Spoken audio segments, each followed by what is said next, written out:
today what we're going to do is dot work art. You can do it on any surface you want, but I've chosen to do them on stones because they're really beautiful to put in your garden or just outside. If you use acrylic paint, they'll be water durable as well. I've also done some on a little jar that I took from the recycling bin, or you can just do it on paper or canvas as well.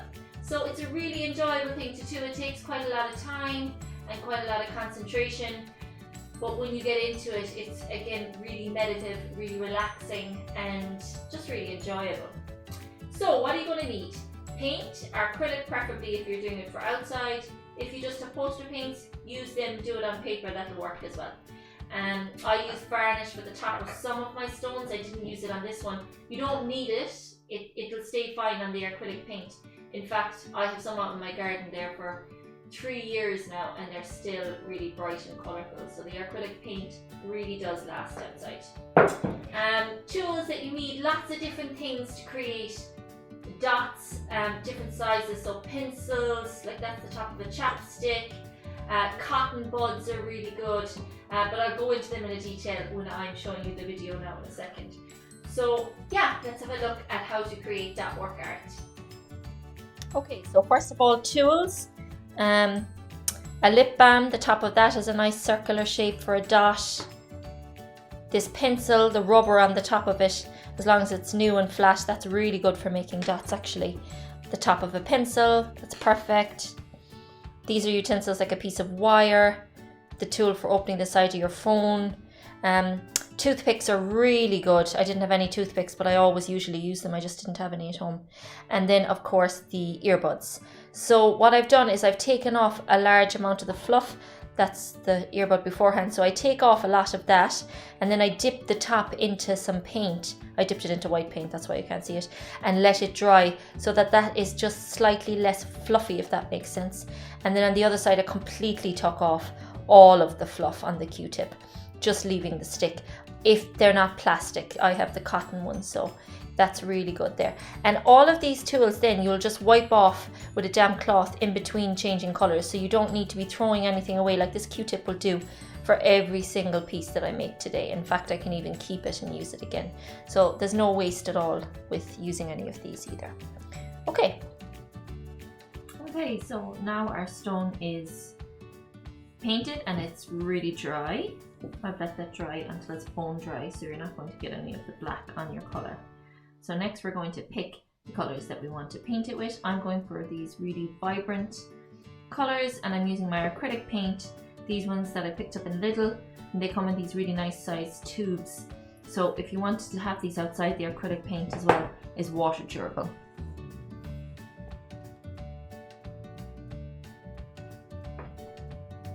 Okay, so on my stone, which isn't a perfect circle obviously because it's a natural stone, I'm going to start with doing my center color, and I'm choosing white. So I'm using my lip balm chapstick thing again, and I'm starting with a big dot in the center, and then from there I'm going to use my earbud to do the next round of circles. So I'm picking really vibrant, bright colours to contrast that black colour in the background. I start off by doing the 4 kind of sides of the circle, and then I fill in between. This is just going to be easier to obtain an even distribution of the dots if that's what you want to do. So there I have those put in, and then next what I'm going to do is I'm going to use the pencil to do a smaller little 2 in between. It's really fun to figure out your own patterns, and this is not an original idea of mine. I've done this for years, done it for years in my kids class as well, and it always works out really well, but it is just all over the internet. If you look up on YouTube other videos, there's just an abundance of dot work videos. I think that's kind of because it's so enjoyable to do, and because there's so many different patterns. Like if you look up mandala art, there's just an abundance of them out there. After my blue, I think I'm going to go for some purple. So I'm following the same pattern that I had for my blue, doing the exact same one for my purple. It's kind of easy once you have the first ones down. You're just going to do the second ones, linking up.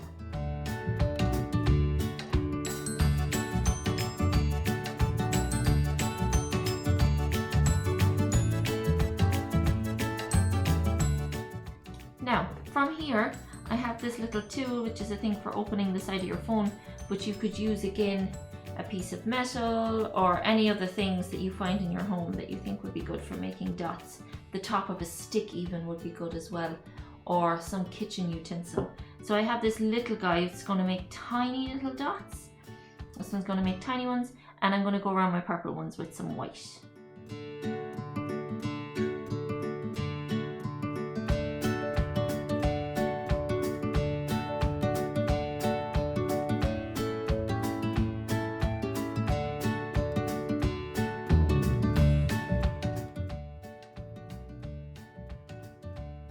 Now I'm working in between where the purple dots were last. I'm putting a pink one. So you can really see when the pattern is filled in where this natural space for the next piece to go is.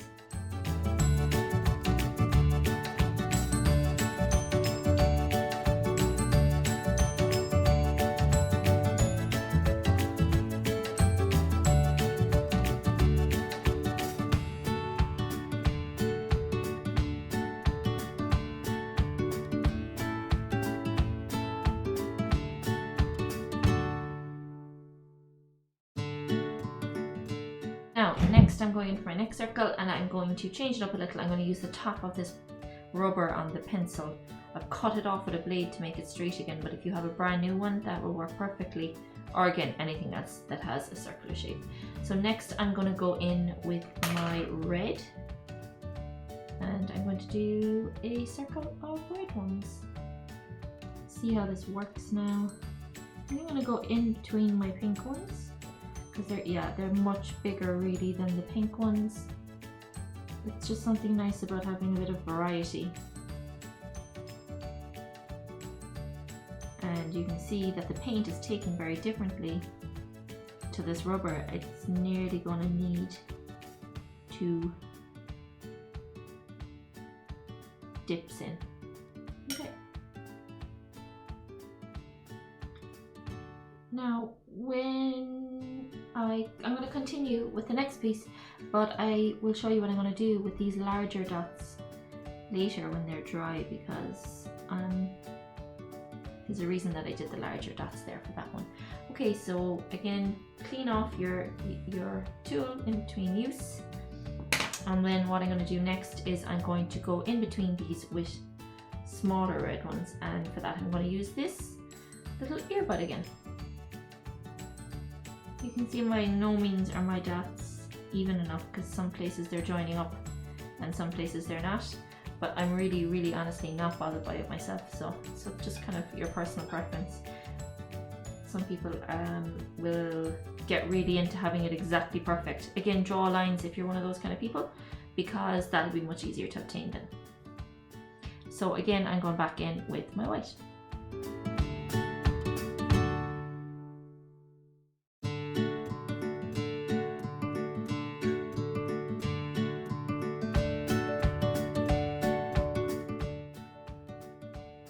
Here I'm just going around the inside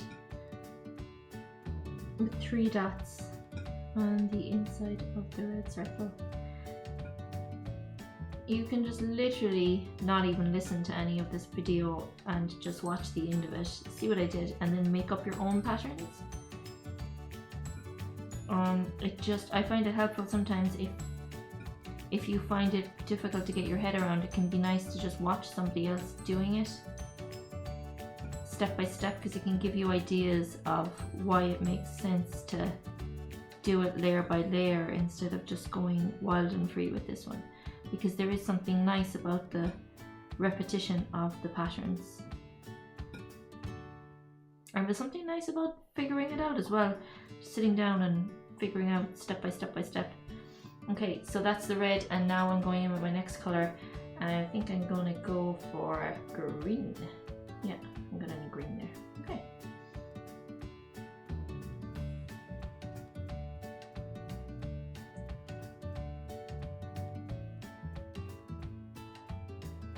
This time I'm going to go figure out doing my dots, doing either side of the red big dots. I'm putting 2 on top of each red big dot, and that's helping me work out my next pattern.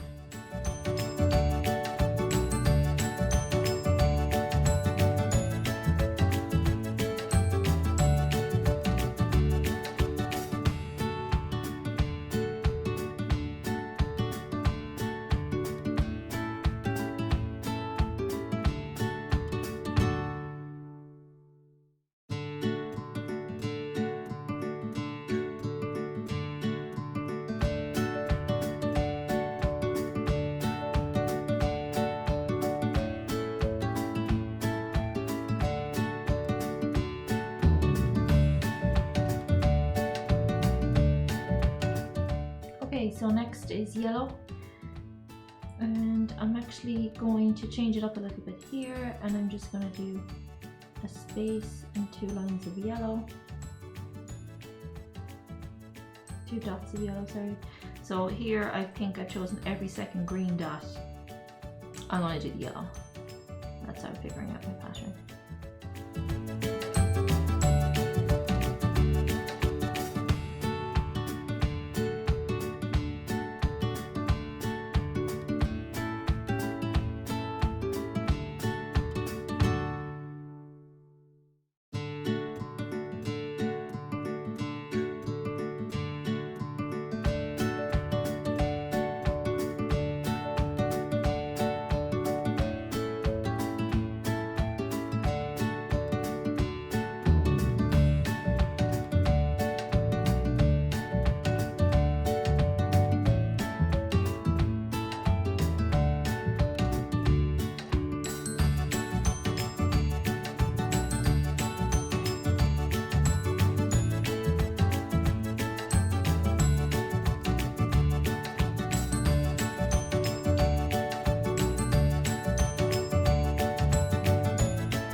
You can see there the contrast between the smaller dots and the larger dots is nice. I always work back in little bits of white. I just think it really works aesthetically. And then this was a stone. I just didn't paint the stone. I left the natural stone and did a very small, simple design on it. And sometimes the patterns and the color on the stone is so beautiful in itself. Okay, so there you have it. These are going to look lovely out on my windowsill. I'm really excited to display the new ones to add to the other ones I did last summer. And like I said, I had stones painted for over 3 years now outside, and they're still perfect. So you can be adding to your collection all the time, and it just can be a nice bright pop of color, especially when you have them in winter and the flowers aren't out as much. It can be really nice to have these vibrant colors out around the garden. That was the one that I did on the jar, so that could be used as a storage thing if you wanted to, or again for art materials. There's always so many jars or plastic containers that you might want to do this technique on as well, because it's quite pretty. Okay, so there you have it, guys. That is our dot work art. Try it out on different surfaces. I've done it on jars and stones, but you can literally do it on anything as always. Maybe have a root in the recycling again and see what interesting things that you find in there. That's where I found my little jar. So in relation to the work from the last few weeks, I've been so inspired by what's been sent in and so excited to see them that I thought, why should I have all the fun with that? we need to create a moment when all of this is back to normal, and celebrate the work together. So we're going to put up an exhibition, a 1-week pop-up exhibition, children's exhibition, of all the work that's been created while we've been in lockdown, while we haven't been able to see our friends, and we've been creating this beautiful art. And I think it would be a really nice moment to celebrate, something gorgeous to look forward to, where we get to see each other's art, and you get as much enjoyment as I've done from getting the videos and pictures of people creating these beautiful things. It doesn't have to be the stuff that I'm making in these videos. You don't have to have attended Creative Kids before. All you need to do is send in a picture of your work, and I'll add them together, and then when we are back to normal, we're going to have a Free the Art exhibition in the Clonakilty Community Art Centre. So I'll make a little poster and send it on, but if it's something that you'd enjoy doing, that you would like to do, then everyone can submit as many pieces as they like, and a minimum of 1 piece of art will be shown in the Art Centre. So whenever it happens, we don't know a date, but I think it would be a lovely thing to do, and to just look at this art and enjoy it. I know that everyone's probably created way more than I've even seen that you've sent in to me. So keep that in mind, and I'll make a little poster and put it up. Okay guys, until next week, enjoy being creative.